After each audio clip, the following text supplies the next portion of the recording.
Finding and evaluating modules उपरे spoken tutorial को स्वागत। एही ट्यूटोरियल रे ଆମେ ଶିଖିବା गोटे मॉड्यूल खोजिबा ओ गोटे मॉड्यूल मूल्यांकन କରିବା। एही ट्यूटोरियल रेकॉर्ड କରିବାକୁ ମୁଁ ବ୍ୟବହାର କରୁଛି Ubuntu Linux operating system, Drupal 8 ଓ Firefox वेब ब्राउजर। ଆପଣ ନିଜ ପସନ୍ଦର ଯେ କୌଣସି ୱେବ୍ ବ୍ରାଉଜର ବ୍ୟବହାର କରିପାରିବେ। ପୂର୍ବ ଶୃଙ୍ଖଳାଗୁଡ଼ିକରେ ଆମେ ମଡ୍ୟୁଲ୍ସ ମାଧ୍ୟମରେ ଗୋଟିଏ ୱେବସାଇଟ୍ ଏକ୍ସଟେଣ୍ଡ କରିବା ବିଷୟରେ ଶିଖିଥିଲେ। ଆଉ Drupal ସହିତ ଆସୁଥିବା କିଛି ମଡ୍ୟୁଲ୍ସ ମଧ୍ୟ କଭର କରିଥିଲେ। ଆମେ କୋର୍ସରେ ପୂର୍ବରୁ ହିଁ ModuleDevel ଇନଷ୍ଟଲ୍ କରିସାରିଛେ। କିନ୍ତୁ ଏବେ ଆମେ ବଢିଆ ମଡ୍ୟୁଲ୍ସ କିପରି ଖୋଜାଯାଏ ଓ ମୂଲ୍ୟାଙ୍କନ କରାଯାଏ ତାହା ଶିଖିବା। drupal.org/project/modules କୁ ଯାଆନ୍ତୁ। ଏଠାରେ Drupal ପାଇଁ ପ୍ରାୟ 18000 ମଡ୍ୟୁଲ୍ସ ଉପଲବ୍ଧ ଅଛି। ଦୟାକରି ଧ୍ୟାନ ଦିଅନ୍ତୁ ଯେ ଗୋଟିଏ Drupal ମଡ୍ୟୁଲ୍ କେବଳ Drupalର ସେହି ଭର୍ସନ୍ ସହିତ କାମ କରେ ଯେଉଁଥିପାଇଁ ତାହା ଉଦ୍ଦିଷ୍ଟ। ତେଣୁ ଆମକୁ ଆମେ ବ୍ୟବହାର କରୁଥିବା Drupal ଭର୍ସନ୍ ସହିତ କୋର୍ କମ୍ପାଟିବିଲିଟି ଅପଡେଟ୍ କରିବାକୁ ପଡିବ। Drupal 8 ରିଲିଜ୍ ହେବା ପୂର୍ବରୁ ଏହି ଟ୍ୟୁଟୋରିଆଲ ରେକର୍ଡ କରାଯାଇଥିଲା। ଯଦି ଆମେ Drupal 8 ପାଇଁ ଦେଖିବା ତେବେ ଆମ ସର୍ଚ୍ଚ ସହିତ କେବଳ 1000 ମଡ୍ୟୁଲ୍ସ ମ୍ୟାଚ୍ ହେଉଥିବାର ଦେଖିବା।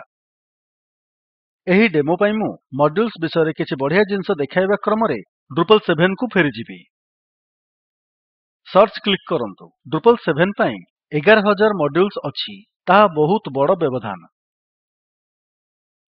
ସମୟ ସହିତ Drupal 8 ମଡ୍ୟୁଲ୍ସ ସଂଖ୍ୟାର ଦ୍ରୁତ ବୃଦ୍ଧି ଆମେ ଦେଖିବା।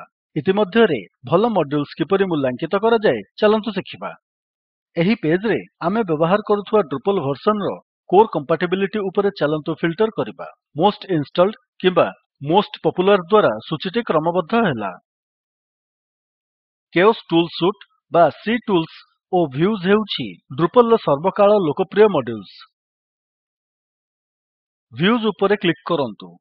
ଉତ୍ତମ ମଡ୍ୟୁଲ୍ସର ମୂଲ୍ୟାଙ୍କନ କରିବା ପାଇଁ ତିନୋଟି ସରଳ ପଦାଙ୍କ ଅଛି। ମନେକରନ୍ତୁ ଡ୍ରାଇଭ୍ କରିବା ପାଇଁ ଏକ ନୂଆ ଲାଇସେନ୍ସ ନେବାକୁ କିମ୍ବା ଗୋଟିଏ କାର୍ ରେଜିଷ୍ଟର କରିବାକୁ ଆମେ ଲାଇସେନ୍ସିଂ ବ୍ୟୁରୋକୁ ଗଲେ। ଅଧିକାଂଶ ୟୁଏସ୍ ଷ୍ଟେଟ୍ସରେ ଏହାକୁ DMV ବା ଡିପାର୍ଟମେଣ୍ଟ ଅଫ୍ ମୋଟର ଭେହିକଲ୍ସ କୁହାଯାଏ। ତେଣୁ ଆମେ D, M ଓ V ମନେରଖିବା। D ର ଅର୍ଥ ହେଉଛି ଡକ୍ୟୁମେଣ୍ଟେସନ, M ର ଅର୍ଥ ମେଣ୍ଟେନର୍ସ ଓ V ର ଅର୍ଥ ହେଉଛି ଭର୍ସନ୍ସ। ପ୍ରୋଜେକ୍ଟ ଇନଫରମେସନ ଓ ଡାଉନଲୋଡ୍ସ ଅନ୍ତର୍ଗତ ଦିଆଯାଇଥିବା ସୂଚନାକୁ ଦେଖନ୍ତୁ। ଚାଲନ୍ତୁ D ରୁ ଆରମ୍ଭ କରିବା। ସର୍ବକାଳର ଦ୍ୱିତୀୟ ସବୁଠାରୁ ଲୋକପ୍ରିୟ ମଡ୍ୟୁଲ୍ ହେଉଛି ଭ୍ୟୁଜ୍। ପ୍ରକୃତ ପକ୍ଷରେ ଏହାକୁ Drupal 8 ରେ ମିଶାଯାଇଛି। ଆଉ ଏହି କୋର୍ସରେ ଆମେ ପ୍ରକୃତରେ ଭ୍ୟୁଜ୍ କୁ ବହୁତ ବେଶୀ ବ୍ୟବହାର କରିଛେ। ଡକ୍ୟୁମେଣ୍ଟେସନ ପଢିବା ବ୍ୟତୀତ ଓପନ୍ ସୋର୍ସ ରେ ଗୋଟିଏ ମଡ୍ୟୁଲ୍ ଠିକ୍ କି ନୁହେଁ ବୁଝିବା ପାଇଁ ଅନ୍ୟ କୌଣସି ସର୍ଟକଟ୍ ନାହିଁ। ଗୋଟିଏ ମଡ୍ୟୁଲ୍ କଣ କରେ ଜାଣିବା ପାଇଁ ସବୁବେଳେ ଡକ୍ୟୁମେଣ୍ଟେସନ ପଢନ୍ତୁ। ସମସ୍ୟାଗୁଡ଼ିକ କଣ ଜାଣିବା ପାଇଁ ସବୁବେଳେ ଡକ୍ୟୁମେଣ୍ଟେସନ ପଢନ୍ତୁ। ହେଲ୍ପ ଉପଲବ୍ଧ ଅଛି ବୋଲି ଆମେ କିପରି ଜାଣିବା? ଡକ୍ୟୁମେଣ୍ଟେସନ ପଢନ୍ତୁ। ଥରେ ଆମେ ମଡ୍ୟୁଲ୍ ଇନଷ୍ଟଲ୍ କରିସାରିବା ପରେ କେଉଁ ଭାଗକୁ ଅନ୍ କରିବାକୁ ହେବ ଜାଣିବା ପାଇଁ ଆମକୁ ଡକ୍ୟୁମେଣ୍ଟେସନ ପଢିବାକୁ ହେବ। ଡକ୍ୟୁମେଣ୍ଟେସନ ପଢିବା ନିହାତି ଜରୁରୀ। ଦୟାକରି ଧ୍ୟାନ ଦିଅନ୍ତୁ ଯେ ଓପନ୍ ସୋର୍ସ ରେ ଯଦି ମଡ୍ୟୁଲ୍ ଆପଣଙ୍କ ସାଇଟ୍ କୁ ନଷ୍ଟ କରେ ତେବେ ଅଭିଯୋଗ କରିବା ପାଇଁ କେହି ନାହିଁ। ଆପଣଙ୍କୁ ଡକ୍ୟୁମେଣ୍ଟେସନ ପଢିବାକୁ ହେବ ଆଉ ଏହା ସ୍ଥିର କରିବାକୁ ହେବ ଯେ ଆପଣ ନିଜ ସାଇଟ୍ ରେ ଯାହା କରିସାରିଛନ୍ତି ତାହା ସହିତ ମଡ୍ୟୁଲ୍ ଟି ଅନୁକୂଳ କି ନୁହେଁ। ତେଣୁ ମୁଁ ଏହା ଉପରେ ବିଶେଷ ଗୁରୁତ୍ୱାରୋପ କରୁନାହିଁ। ନିମ୍ନ ପ୍ରଦତ୍ତ ଉପରେ କ୍ଲିକ୍ କରି ଏହି ସମସ୍ତ ସୂଚନା ପଢନ୍ତୁ। ଏହି ଡକ୍ୟୁମେଣ୍ଟ ଲିଙ୍କ୍, ଇଶ୍ୟୁ କ୍ୟୁ ଓ ବଗ୍ ରିପୋର୍ଟସ୍ ଏହି ମଡ୍ୟୁଲ୍ ରେ କଣ ଅଛି ଜାଣିବା ପାଇଁ। ତେବେ ଏହା ହେଉଛି D। M ର ଅର୍ଥ ହେଉଛି ମେଣ୍ଟେନର୍ସ। ଏହି ନିର୍ଦ୍ଦିଷ୍ଟ ମଡ୍ୟୁଲ୍ ମର୍ଲିନ୍ ଅଫ୍ କେଓସ୍ ଦ୍ୱାରା ଆରମ୍ଭ କରାଯାଇଥିଲା। ତାଙ୍କ ନାମ ଉପରେ କ୍ଲିକ୍ କଲେ ଏହା ଆମକୁ Drupal ପ୍ରୋଫାଇଲ୍ କୁ ନେଇଯାଏ। ଏହି କୋର୍ସରେ ଆଗକୁ ନିଜସ୍ୱ Drupal ପ୍ରୋଫାଇଲ୍ କିପରି ପାଇବେ ସେହି ବିଷୟରେ ଶିଖିବା। ଏଠାରେ ଆମେ ଦେଖିପାରୁଛେ ଯେ ଅର୍ଲ ମାଇଲ୍ସଙ୍କର Drupal ପ୍ରୋଜେକ୍ଟରେ ବଡ଼ ଯୋଗଦାନ ରହିଛି। 6300ରୁ ଅଧିକ କମିଟ୍ସ ଆଉ ସେ ହେଉଛନ୍ତି କେଓସ୍ ଟୁଲ୍ସ ଓ ଭ୍ୟୁଜ୍ ର ମୁଖ୍ୟ ନିର୍ମାତା। ଏହି ନିର୍ଦ୍ଦିଷ୍ଟ ମଡ୍ୟୁଲ୍ ପାଇଁ ଅନେକ ସଂଖ୍ୟକ ଅନ୍ୟ ମେଣ୍ଟେନର୍ସ ଅଛନ୍ତି। ମଡ୍ୟୁଲ୍ସ ସହିତ କେବଳ ଜଣେ ବ୍ୟକ୍ତି ଏହାକୁ ସମ୍ଭାଳୁଥିବାର କିମ୍ବା ଗୋଟିଏ ମଡ୍ୟୁଲ୍ କୁ ଲୋକମାନଙ୍କର ଏକ ସମୂହ ସମ୍ଭାଳୁଥିବାର ଆପଣ ଦେଖିପାରନ୍ତି। ଉଭୟ ଠିକ୍ ଅଛି। କିନ୍ତୁ ମଡ୍ୟୁଲ୍ ମିଶନ୍ କ୍ରିଟିକାଲ୍ ହୋଇଥାଏ ଏବଂ ମେଣ୍ଟେନର୍ସ ତାହା ସହିତ ଜାରି ରଖିବାରେ ଅସମର୍ଥ ଅଟେ। ତାପରେ ଆମେ ସମସ୍ୟାରେ ପଡିପାରେ। ତେଣୁ ସେହି ବିଷୟରେ ବିଚାର କରିବାକୁ ପଡ଼ିବ। ଶେଷରେ ତଳେ ପ୍ରୋଜେକ୍ଟ ଇନଫରମେସନ ଓ ଭର୍ସନ୍ସ ବା ଆମର V ଅଛି। V ର ମେଣ୍ଟେନାନ୍ସ ଷ୍ଟାଟସ୍ ଏବେ କୋ ମେଣ୍ଟେନର୍ସ ଅଟେ। ଆମକୁ ଚିନ୍ତା କରିବାର ନାହିଁ। ଡ୍ରୁପଲ୍ 8 ରେ ଭ୍ୟୁଜ୍ କୁ ପୂର୍ବରୁ ମିଶାଯାଇ ସାରିଛି। ସେଗୁଡ଼ିକ ବୋଧହୁଏ ସେଠାରେ କୌଣସି ସାହାଯ୍ୟ ପାଇଁ ଚାହିଁଛନ୍ତି।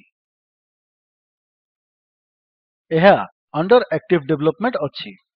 ଏହା ପ୍ରାୟ ମିଲିୟନ ୱେବସାଇଟ୍ ରେ ଅଛି ଆଉ 7.6 ମିଲିୟନ ଡାଉନଲୋଡ୍ସ ହୋଇସାରିଛି ବୋଲି ଷ୍ଟାଟସ୍ ଦେଖାଉଛି। ଏବେ ଏହା ବହୁତ ଜରୁରୀ। ଯଦି ଏକ ପ୍ରୋଜେକ୍ଟ ଆବାଣ୍ଡନ୍ଡ କିମ୍ବା I have given up କହେ ତେବେ ସେହି ମଡ୍ୟୁଲ୍ କୁ ବ୍ୟବହାର କରନ୍ତୁ ନାହିଁ।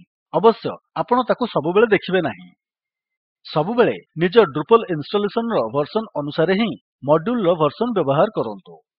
ଏଠାରେ କୌଣସି ଡ୍ରୁପଲ୍ 8 ଭର୍ସନ୍ ନାହିଁ କାରଣ ଭ୍ୟୁଜ୍ ଆଗରୁ କୋର୍ ରେ ରହିସାରିଛି। କିନ୍ତୁ ଯଦି ମୁଁ ଗୋଟିଏ ଡ୍ରୁପଲ୍ 7 ସାଇଟ୍ ରେ ଏହାକୁ ଇନଷ୍ଟଲ୍ କରୁଛି ମୁଁ ଏହି ଲିଙ୍କ୍ ରେ କ୍ଲିକ୍ କରିବି ନାହିଁ। ଏହା ଆମକୁ ସେହି ନୋଡ୍ କୁ ନେଇଯାଏ ଯାହା ଆମକୁ ଏହି ମଡ୍ୟୁଲ୍ ବିଷୟରେ ସୂଚନା ଦେଇଥାଏ।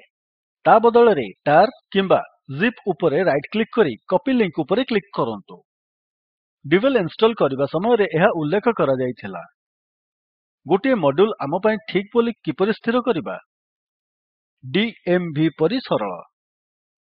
ଗୋଟିଏ ବାରମ୍ବାର ପଚରାଯାଉଥିବା ପ୍ରଶ୍ନ ହେଉଛି ଜଣେ କିପରି ଗୋଟିଏ ମଡ୍ୟୁଲ୍ ପାଇବ?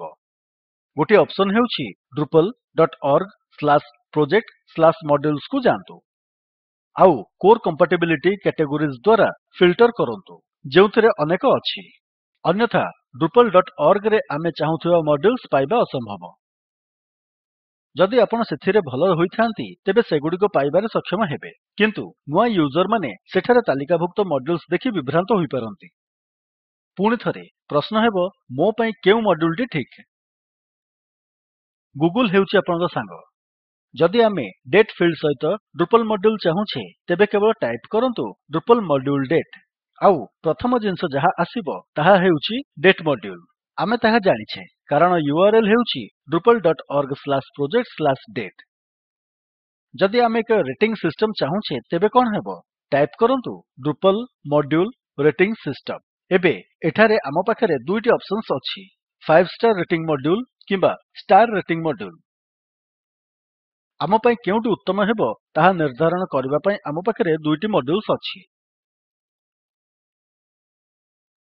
ଯଦି ଆମେ ଏକ ୱେବ୍ ଫର୍ମ ଚାହିଁବା ତେବେ କଣ କରିବା? ପୁଣିଥରେ ଟାଇପ୍ କରନ୍ତୁ ଡ୍ରୁପଲ୍ ମଡ୍ୟୁଲ୍ ୱେବ୍ ଫର୍ମ। ଆଉ ଆମେ ୱେବ୍ ଫର୍ମ ନାମକ ଏକ ପ୍ରୋଜେକ୍ଟ ପାଇବା। ପ୍ରାରମ୍ଭିକ ମାନଙ୍କ ପାଇଁ ମଡ୍ୟୁଲ୍ସ ଖୋଜିବାକୁ ଏହା ହେଉଛି ସବୁଠାରୁ ଉତ୍ତମ ମାର୍ଗ। ଡ୍ରୁପଲ୍ ମଡ୍ୟୁଲ୍ ଓ ଆମ ମଡ୍ୟୁଲ୍ କଣ କରିବାକୁ ଆମେ ଚାହୁଁଛୁ ତାହାର ବିବରଣୀ। ମୁଁ ଭାବୁଛି ଏହା ଅତ୍ୟନ୍ତ ସାହାଯ୍ୟକାରୀ ହେବ। ମଡ୍ୟୁଲ୍ସ ଖୋଜିବା ପାଇଁ ଗୁଗଲ୍ ହେଉଛି ଆପଣଙ୍କର ସାଙ୍ଗ। ତେଣୁ ମଡ୍ୟୁଲ୍ ଆପଣଙ୍କ ପାଇଁ ସର୍ବୋତ୍ତମ ତାହା ବୁଝିବା ପାଇଁ ଡି ଏମ୍ ଓ ଭି କୁ ମନେ ରଖନ୍ତୁ। ଏହା ଆମକୁ ଏହି ଟ୍ୟୁଟୋରିଆଲ୍ ର ସମାପ୍ତିକୁ ଆଣେ। ସଂକ୍ଷିପ୍ତରେ ଏହି ଟ୍ୟୁଟୋରିଆଲ୍ ରେ ଆମେ ନିମ୍ନଲିଖିତ ଶିଖିଲେ। ଗୋଟିଏ ମଡ୍ୟୁଲ୍ ଖୋଜିବା ଓ ଗୋଟିଏ ମଡ୍ୟୁଲ୍ ମୂଲ୍ୟାଙ୍କନ କରିବା। ଆକୁୟା ଓ ଓଏସ୍ ଟ୍ରେନିଂ ରୁ ଏହି ଭିଡିଓ ଗ୍ରହଣ କରାଯାଇଛି ଏବଂ ଆଇଆଇଟି ବମ୍ବେର ସ୍ପୋକେନ୍ ଟ୍ୟୁଟୋରିଆଲ୍ ପ୍ରୋଜେକ୍ଟ ଦ୍ୱାରା ସଂଶୋଧିତ କରାଯାଇଛି। ନିମ୍ନ ଲିଙ୍କ୍ ରେ ଥିବା ଭିଡିଓ ସ୍ପୋକେନ୍ ଟ୍ୟୁଟୋରିଆଲ୍ ପ୍ରୋଜେକ୍ଟକୁ ସାରାଂଶିତ କରେ। ଦୟାକରି ଏହାକୁ ଡାଉନଲୋଡ୍ କରି ଦେଖନ୍ତୁ। ସ୍ପୋକେନ୍ ଟ୍ୟୁଟୋରିଆଲ୍ ପ୍ରୋଜେକ୍ଟ ଟିମ୍ କର୍ମଶାଳାମାନ ଚଲାନ୍ତି ଓ ପ୍ରମାଣପତ୍ର ଦିଅନ୍ତି। ଅଧିକ ବିବରଣୀ ପାଇଁ ଦୟାକରି ଆମକୁ ଲେଖନ୍ତୁ। ସ୍ପୋକେନ୍ ଟ୍ୟୁଟୋରିଆଲ୍ ପ୍ରୋଜେକ୍ଟ ଭାରତ ସରକାରଙ୍କ NMEICT ମାନବ ସମ୍ବଳ ବିକାଶ ମନ୍ତ୍ରଣାଳୟ ଓ NVLI ସଂସ୍କୃତି ମନ୍ତ୍ରଣାଳୟ ଦ୍ୱାରା ଅନୁଦାନ ପ୍ରାପ୍ତ। ଆଇଆଇଟି ବମ୍ବେ ତରଫରୁ ମୁଁ ପ୍ରଦୀପ ଚନ୍ଦ୍ର ମହାପାତ୍ର ଆପଣଙ୍କଠାରୁ ବିଦାୟ ନେଉଛି। ଆମ ସହିତ ଜଡ଼ିତ ହୋଇଥିବାରୁ ଧନ୍ୟବାଦ।